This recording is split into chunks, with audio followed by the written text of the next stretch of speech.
حضرت عیسیٰ علیہ السلام نے جب یہودیوں کے سامنے اپنی نبوت کا اعلان فرمایا تو چونکہ یہودی تو راہ میں پڑ چکے تھے کہ حضرت عیسیٰ مسیح علیہ السلام ان کے دین کو منسوخ کر دیں گے، اس لیے یہودی آپ کے دشمن ہو گئے، یہاں تک کہ جب حضرت عیسیٰ علیہ السلام نے یہ محسوس فرما لیا کہ یہودی اپنے کفر پر اڑے رہیں گے اور وہ مجھے قتل کر دیں گے، تو ایک دن آپ نے لوگوں کو مخاطب کر کے فرمایا کہ یعنی کون میرے مددگار ہوتے ہیں اللہ کے دین کی طرف۔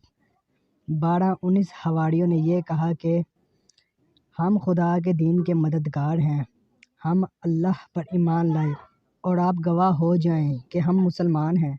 باقی تمام یہودی اپنے کفر پر جمے رہے، یہاں تک کہ جوش عداوت میں ان یہودیوں نے آپ کے قتل کا منصوبہ بنا لیا اور ایک شخص کو یہودی نے جس کا نام تتیانوس تھا آپ کے مکان میں آپ کو قتل کر دینے کے لیے بھیجا۔ اتنے میں اچانک اللہ تعالیٰ نے حضرت جبرائیل علیہ السلام کو ایک بدلی کے ساتھ بھیجا اور اس بدلی نے آپ کو آسمان کی طرف اٹھا لیا۔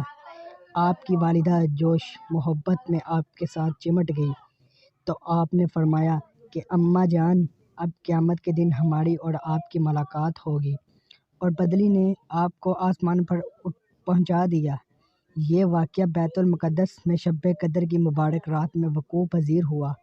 اس وقت آپ کی عمر شریف بقول علامہ جلال الدین سیوطی علیہ رحمہ 33 برس کی تھی، اور بقول علامہ زرقانی شرح مواہب اس وقت آپ کی عمر شریف 120 برس کی تھی، اور حضرت علامہ جلال الدین سیوطی علیہ رحمہ نے بھی آخر میں اسی قول کی طرف رجوع فرمایا ہے۔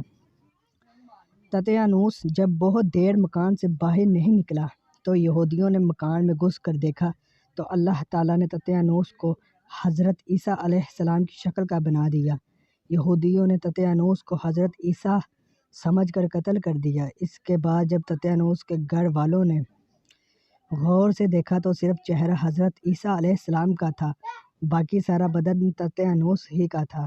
تو اس کے اہل خاندان نے کہا، اگر یہ مقتول حضرت عیسیٰ ہیں تو ہمارا آدمی تتیانوس کہاں ہے؟ اور اگر یہ تتیانوس ہے تو حضرت عیسیٰ کہاں گئے؟